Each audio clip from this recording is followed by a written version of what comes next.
Welcome to listen your body.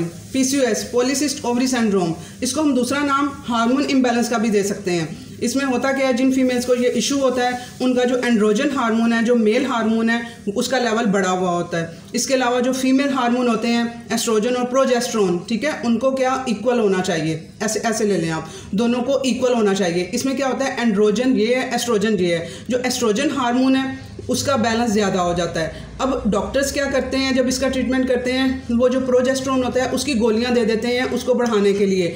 दोनों को equal करना है ना, तो उसको वो इस प्रोजेस्टेरोन की भी टैबलेट दे देते हैं बढ़ाने के लिए, ये इक्वल अपनी तरफ से कर देते हैं। जो बॉडी होती है वो अपना प्रोजेस्टेरोन बनाना छोड़ देती है। वो कहती है कि मुझे बाहर से मिल रहा है प्रोजेस्टेरोन, तो मैं क्यों प्रोड्यूस करूँ, वो छोड़ देती है। करना क्या है इसका ट्रीटमेंट, हम लोगों ने एस्ट्रोजन को नीचे लेके आना है। दोनों को इक्वल करने के लिए जो एस्ट्रोजन अनबैलेंस हुआ है उसे नीचे लेके आना है, उसको इक्वल करना है।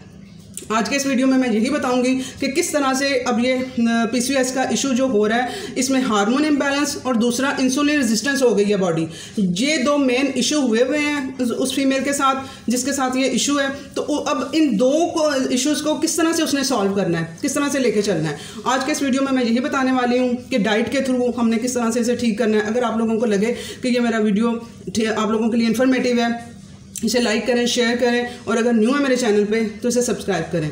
अब दो मेन चीज़ें मैंने बता दी हैं कि इसमें एक हार्मोन इम्बैलेंस हुए हुए हैं, दूसरे नंबर पे बॉडी इंसुलिन रेजिस्टेंस हुई हुई है। इंसुलिन रेजिस्टेंस का मतलब है कि जो आप पित्ता है आप लोगों का, पेंक्रियाज है जो आप लोगों का, वो रिलीज़ नहीं कर रहा है इंसुलिन जब खाना आता है, ठीक है ना, खाना एनर्जी में ही कन्वर्ट नहीं होता है। अब इसके लिए क्या करना है, जो एंड्रोजन हार्मोन है उसको हमने बैलेंस, जो बॉडी में ज़्यादा बढ़ा हुआ है उसको कम करने के लिए क्या करना है, जो डेयरी प्रोडक्ट में जब दूध आ जाता है, दूध के जो सा है उसमें उन्होंने केमिकल्स वगैरह डाले होते हैं ताकि उसके गाय का बच्चा उसका दूध पिए तो उसका वो जल्दी से ग्रोथ ज़्यादा हो। तो वो दूध को आप लोगों ने अवॉइड करना है। चाय में अगर आप लोग थोड़ा चाय नहीं छोड़ सकते तो चाय में थोड़ा सा ले लें, अदरवाइज़ आप लोगों ने दूध नहीं पीना है। इसके अलावा आप लोग दही पे कन्वर्ट हो जाएंगे, थोड़ा सा दही आप लोग यूज़ कर सकते हैं। उसके अलावा आप लोगों ने दूध के लिए, कैल्शियम के लिए तिल यूज़ करने हैं, ठीक है, आप इन फीमेल्स ने तिल यूज़ करने हैं। मेल ने भी अगर किसी को कैल्शियम का वो इशू है तो आप लोगों ने तिल की तरफ जाना है, दूध का रिप्लेसमेंट। अब ये एंड्रोजन बैलेंस ये बढ़ाते हैं जिस्म के अंदर, ये हार्मोन इम्बैलेंस कर रहे हैं। ये दूध हो गया, ये वीट हो गई, गंदम, और ख़ास तौर पे रिफाइन आटा, ठीक है, रिफाइंड शुगर जो उनसी वो बड़े मज़े से वो ले रहे होते हैं, ये इजीली डाइट के थ्रू। अब आप लोग डॉक्टर्स के पास अगर आप लोग जाएंगे ना तो वो क्या करेंगे, आप लोगों को दवाइयाँ देंगे जो इसके लिए, जो मैं आप लोगों को बता रही हूँ कि प्रोजेस्टेरोन को बढ़ाने के लिए टैबलेट दे देंगे वो एक, और दूसरी जो सी टैबलेट देंगे वो इंसुलिन रेजिस्टेंस बॉडी हुई है तो वो जो डायबिटिक पेशेंट को टैबलेट दी जाती है वो दे देंगे। अब आपके पास, अब आप खुद आप देख लें, आपके पास दो तरीके हैं, या तो आप डॉक्टर वे से चलेंगे तो उसके साथ साइड इफेक्ट, ये दो गोलियाँ आपको प्रोजेस्टेरोन बढ़ा के इंसुलिन रेजिस्टेंस के लिए शुगर की टैबलेट दे के और इंसुलिन रेजिस्टेंस को कम करने के लिए वक्ती तौर पे ये दो टैबलेट्स आपको दे रहे होंगे और इसके साथ 100 साइड इफेक्ट साथ में हो रहे होंगे। एक ये ट्रीटमेंट है इसका। दूसरा जो मैं बताऊंगी कि डाइट के थ्रू, एक्सरसाइज के थ्रू, अपना लाइफस्टाइल चेंज करके आप लोग इजीली अपनी ज़िंदगी बदल सकती हैं, ठीक है। अब होता क्या है, जो एस्ट्रोजन बैलेंस बढ़ा हुआ है, जो एस्ट्रोजन बैलेंस किन चीज़ों से बढ़ता है, जो ब्यूटी प्रोडक्ट्स हैं, जो पॉलर्स वाली फीमेल्स हैं जो पॉलर्स पे काम करती हैं, उन बेचारियों के अब वो उनका रोज़गार वहाँ पे है, ठीक है। अब उनके साथ ये एक बहुत बड़ा साथ में ये उनके ड्रॉबैक है कि उन लोगों को वहाँ पे जो केमिकल स्प्रे की फॉर्म में सारा कुछ होता है ब्यूटी प्रोडक्ट्स का, वो इनहेल उनके हो रहा होता है। और ऐसी पॉलर्स वालियों को आप भी नोट करिएगा और आपने ये इन्फॉर्मेशन उन लोगों को देनी है कि वो अपना एस्ट्रोजन बैलेंस किस तरह से नीचे लेके आएँ, जो मैं आज आप लोगों को सिखाऊंगी। और मैं बहुत सी पॉलर्स को जानती हूँ, पॉलर्स वाली जो लड़कियों को, उनके फेस पे जो से हैं वो सारे ब्लैक पैचेस बने हुए हैं, उनका लीवर नहीं काम कर रहा है, एस्ट्रोजन जो से कचरा उसके अंदर गया हुआ है उनकी बॉडी के अंदर, और वो लीवर उनका वो डिटॉक्स नहीं कर पा रहा है। उसके अलावा जो है उन फीमेल्स का वेट ज़्यादा हो गया हुआ है, उनके बेबी नहीं हो रहे हैं, ये उनकी सारी पीसीओएस का उनके साथ इशू हो रहा है, ठीक है। एक तो ये आप लोगों को मैंने बता दिया कि ये प्रोडक्ट्स हैं। उसके बाद जो प्लास्टिक प्रोडक्ट्स हैं, प्लास्टिक के बर्तनों में खाना खाना, प्लास्टिक के थैलों में वो खाना यूज़ करना, उसके लिए भी मैंने एक कंप्लीट वीडियो किया हुआ है कि किस तरह से रिप्लेस करना है अपनी प्लास्टिक की चीज़ों को। मेरा वो वाला वीडियो भी आप लोग जाके सुने। ओवन नहीं यूज़ करना है, ओवन के थ्रू, ये सारी चीज़ें जो सी एस्ट्रोजन बैलेंस को बढ़ा रही हैं। अब एस्ट्रोजन को हम लोगों ने कम किस तरह से करना है, ठीक है, आप लोगों को पता चल गया कि एस्ट्रोजन इसकी रीज़न है इसके इम्बैलेंस होने की। आप लोगों ने कम किस तरह से करना है कि आप लोगों ने अपना फाइबर रिच फूड्स खाने हैं, फाइबर इनटेक बढ़ाना है। फाइबर बढ़ाएंगे वो बॉडी से एस्ट्रोजन को बाहर निकालेगा, ठीक है, डंप करेगा बॉडी से वो इसको एस्ट्रोजन को। तो अब फाइबर रिच फूड्स में आ जाता है, आप लोगों ने रिफाइन आटा यूज़ नहीं करना है, मैदा यूज़ नहीं करना है, आप लोगों ने ब्रेडें यूज़ नहीं करनी है, आप लोगों ने होल ग्रेन की तरफ आना है, ठीक है, दलियों की तरफ आना है। दलिए के ऊपर उसका वो कवर होता है, वो फाइबर, वो वाले उस फाइबर की बात कर रही हूँ मैं आपके लिए। आप लोगों ने दलिए, नाश्ते में दलिए यूज़ करें, दलिए की तरफ आएँ। उसके अलावा आप लोगों ने सैलड्स यूज़ करने हैं, ठीक है, ये फाइबर आप लोग अपने बॉडी में लेके जाएंगे। उसके अलावा जो गोभी फैमिली होती है बहुत अच्छी डिटॉक्स करती है बॉडी को, एस्ट्रोजन बैलेंस को बहुत वो डिम करती है और बहुत अच्छा नेचुरल डिटॉक्स करती है। गोभी फैमिली में सभी आ जाते हैं, ब्रोकली, बंद गोभी, फूल गोभी, ये सारी गोभी जोन सी हैं, ये हफ्ते में 3 दिन आप लोगों ने गोभी का यूज़ करना है। इसको मुख्तलिफ फॉर्म में बना लिया करें, मैंने मेरी पिक भी देखा करें, मैंने इसको जोन सा है वो गोभी को दूसरे स्टाइल से भी बनाना बताया हुआ, आप मेरी पिक में देखिएगा जो मैंने खाने की शेयर की हुई है। अच्छा, आप लोगों ने गोभी ज़्यादा यूज़ करनी है। अब जिनको थायराइड का इशू है वो लोग गोभी कम यूज़ करेंगे, वो हफ्ते में सिर्फ 2 दिन यूज़ करेंगे, दूसरे लोग 4 दिन गोभी खा सकते हैं, ठीक है, मुख्तलिफ टाइम रूटीन में करके वो उनके एस्ट्रोजन को कम करेंगे।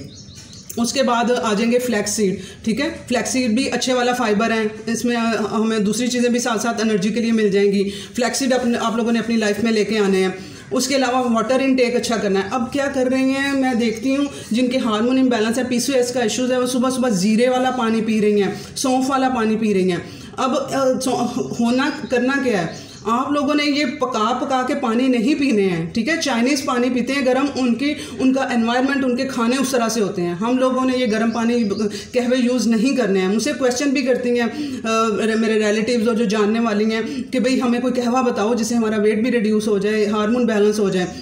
कोई ऐसा कहवा नहीं है, ठीक है। आप लोगों को मैं बताती हूँ कि ये मसाले बहुत अच्छी चीज़ है, ज़ीरा, सौंफ, ये सब कुछ बहुत अच्छे हैं, लेकिन यूज़ करने का तरीका है कि हमने किस तरह से इनको यूज़ करना है। आप लोगों ने जो अब इंसुलिन रेजिस्टेंस बॉडी है ना, इसको आप लोगों ने अपने ठीक लेवल पे लेके आना है इंटरमिटेंट फास्टिंग करके। इंटरमिटेंट फास्टिंग का क्या मतलब है, रात के खाने से सुबह के नाश्ते के दरमियान 12 से 15 घंटे का वक्फा आप लोगों ने देना है, सिवाय पानी के कुछ नहीं पीना। जो पहला आपका ड्रिंक होगा मॉर्निंग ड्रिंक, वो आप लोगों ने लेमन वाटर और पिंक हिमालयन साल्ट डाल के आप लोग वो पिएंगे। नॉर्मल टेम्परेचर पे वो पानी होगा, गर्म नहीं होगा। नॉर्मल टेम्परेचर पे, गर्मियाँ तो थोड़ा ठंडा पानी डाल के उसे नॉर्मल करना है, आप लोग वो पानी यूज़ करेंगे, ठीक है। अब इस पानी से क्या होगा, आपका फास्ट नहीं टूटेगा। इंटरमिटेंट फास्टिंग पे मैं अलग से भी वीडियो बना दूंगी, इससे आपका फास्ट नहीं टूटेगा। और जो आप लोग सौंफ का पानी, जीरे का पानी पी रहे होते हैं, उसके फ़ायदे अपनी जगह होते हैं, लेकिन वो आपका फास्ट जो है इंटरमिटेंट फास्टिंग इंसुलिन को काबू करने के लिए बहुत ज़रूरी है। जिनको शुगर है, जिनको PCOS का इशू है, जिनके हार्मोन इम्बैलेंस है और PCOS तक नहीं पहुँचे हैं, अभी स्टार्ट है, उन सब लोगों ने जो है वो ये वाला वाटर भी आप लोगों ने यूज़ करना है और इंटरमिटेंट फास्टिंग की तरफ आना है। और सौंफ जो सी है आप लोग किस तरह बताती हूँ यूज़ करेंगे, आप लोग अपनी चाय में डालेंगे, जो नाश्ते में आप चाय बनाएंगे उसमें सौंफ का यूज़ करेंगे। आपने तब आप फास्ट अपना खोलने लगेंगे नाश्ते में, तो उस टाइम पे सौंफ जो सी है इंटरमिटेंट फास्ट को तोड़ देगी, ठीक है। जब चाय पियेंगे नाश्ते में, उसमें आप सौंफ डालें। उसके अलावा जो हल्दी है वो आपने गर्म पानी में नहीं पीनी है। वो आप लोगों को जो मैंने कहा हुआ है कि स्मूदी आप लोग मस्ट, दिन में 1 स्मूदी आप लोगों ने यूज़ करनी है अपनी बॉडी को डिटॉक्स करने के लिए। जिनके ये यहाँ पे ब्लैक पैचेज हुए हुए हैं, लिवर काम नहीं कर रहा है, स्मूदी पीनी है डिटॉक्स करने के लिए। अब स्मूदी किसी भी चीज़ की, जो मौसमी फ्रूट होगा, जो कम शुगर वाला होगा।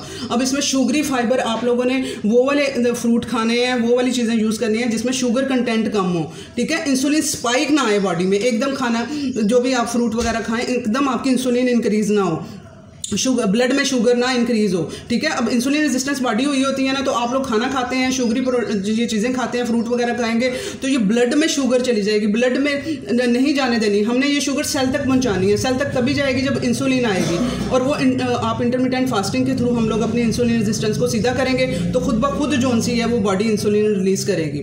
अब आप लोगों को पता चल गया सौंफ किस तरह लेनी है, हल्दी स्मूदी में डालनी है। उसके अलावा अदरक लहसुन का यूज़ करना है, उन्हें पका के पानियों में नहीं पीना है। अदरक लहसुन खाने में, हांडी में जब बनाएं, आप लोग अपना खाना बनाएं, उसमें अदरक लहसुन का अच्छा यूज़ कर लें, वो उसके थ्रू आप लोग अदरक लहसुन का यूज़ आ जाएगा। जीरे वाला पानी, जी जीरे वाला पानी वेट रिड्यूस करने के लिए, इसके लिए सुबह मॉर्निंग में ये बहुत से लोगों को मैं देख रही हूँ कि ये गलत तरीके से वो यूज़ कर रहे होते हैं। आप लोगों ने जीरा यूज़ करना है, आप लोग अपना ऑमलेट बनाएं, ऑमलेट में जीरा यूज़ करें। आप लोग अपना जो सालन बनाएं उनमें मसाले यूज़ करें। ये मसाले सालनों में और इन खानों में यूज़ करने के लिए हैं, इनको घोल के पीने के लिए नहीं है ये गर्म पानी के साथ। आप इसका जो फ़ायदा होना होता है उसको भी नुकसान में कन्वर्ट कर देते हैं। ठीक है, जो अगर मॉर्निंग ड्रिंक कोई पीना है खाली पेट तो वो सिर्फ लेमन और हिमालयन पिंक साल्ट चुटकी डाल के वो आप लोगों ने पीना है। बाकी जो है वो खाने की फॉर्म में ही आप लोग चीज़ें यूज़ करेंगे। ठीक है, तभी इसका फ़ायदा आप लोग प्रॉपर उठा पाएंगे। अब ये आपको इंसुलिन, अब आप ये चीज़ें करेंगे आपकी इंसुलिन भी कंट्रोल होएगी। और जो हार्मोन के लिए मैंने आप लोगों को बताया कि आप लोगों ने डेयरी प्रोडक्ट नहीं खाने, रिफाइंड शुगर नहीं खानी, रिफाइंड आटा नहीं खाना, आप लोगों ने होल ग्रेन खाना है, जौ का आटा इंट्रोड्यूस करवाना है अपनी लाइफ में, आप लोगों ने जौ का दलिया इंट्रोड्यूस करवाना है, बाजार का बना हुआ नहीं, जो चक्की का दलिया होता है आप लोगों ने वो आप लोगों ने यूज़ करना है ये। और एक्सरसाइज सबसे इंपॉर्टेंट जो सी चीज़ है कि इनकी बॉडी जो सी है वो बिल्कुल इनएक्टिव हुई होती है, उसकी वजह से ये सारे इश्यूज़ भी साथ में हो रहे होते हैं। अब जितना ज़रूरी डाइट का मैंने सारी चीज़ें बताई हैं उतना ही ज़रूरी एक्सरसाइज का भी है। और इसमें सबसे इंपॉर्टेंट जो सी है ना, डीप ब्रीदिंग, स्ट्रेस रिलीज करने वाली एक्सरसाइजेज। ठीक है ना, वो आप लोगों ने अपनी दूसरी डंबल एक्सरसाइजेज भी करनी है वेट रिड्यूस करने के लिए, खुद को स्ट्रॉन्ग बनाने के लिए। प्लस आप लोगों ने अपने 10 से 15 मिनट अपनी स्ट्रेस एक्सरसाइजेज को भी देने हैं, जो डीप ब्रीदिंग आ जाएगी, इसमें थोड़ी स्ट्रेचिंग आ जाएगी, जो रिलैक्सिंग एक्सरसाइजेज हैं वो बहुत ज़रूरी है। उससे क्या होगा, जो आपका एडिनल ग्लैंड होता है हमारा, वो कॉर्टिसोल हार्मोन प्रोड्यूस कर रहा होता है। ठीक है ना, कॉर्टिसोल जो सा होता है ये हमारा स्ट्रेस कॉर्टिसोल बढ़ने का मतलब है कि स्ट्रेस बढ़ रहा है आपकी बॉडी में। तो ये अब स्ट्रेस को हम लोगों ने किस तरह से कम लेके आना है, ये आप 10-15 मिनट आप लोग अपनी ये एक्सरसाइज को देंगे तो डीप ब्रीदिंग और ये जो मैं आप लोगों को बता रही हूँ स्ट्रेस रिलीफ एक्सरसाइजेज मैंने अपलोड की हुई हैं, वो भी आप जाके देख सकते हैं। वो आप अपनी 10 से मिनट आप डेली जो है मॉर्निंग में 10 मिनट उनको देंगे और आप लोग देखिएगा कि आपका कॉर्टिसोल लेवल नीचे आएगा, आपकी इंसुलिन नीचे आएगी, आपका जो हार्मोन्स हैं वो कंट्रोल होंगे। ठीक है, आप लोगों ने ये सारी चीज़ें अप्लाई करनी है। और प्लीज़ आप लोग के इर्द गिर्द जो पॉलर वालीज हैं वो बेचारियाँ, उन लोगों के पास और कोई हल ही नहीं है, उनको आप लोगों ने बताना है कि वो मास्क यूज़ करें, जब वो स्प्रे वगैरह करें, हेयर स्प्रे वगैरह प्रोडक्ट्स यूज़ करें। आप लोग भी जब पॉलर पे जाएँ तो मास्क यूज़ करके जाएँ, जब वापस आएँ तो अपनी लिवर को डिटॉक्स करें, डिटॉक्स वाटर वगैरह यूज़ करके। ठीक है, और पॉलर वाली को भी आप लोग इन्फॉर्म करें कि ये उनके साथ ये एक चीज़ गलत हो रही है। अल्लाह हाफिज़।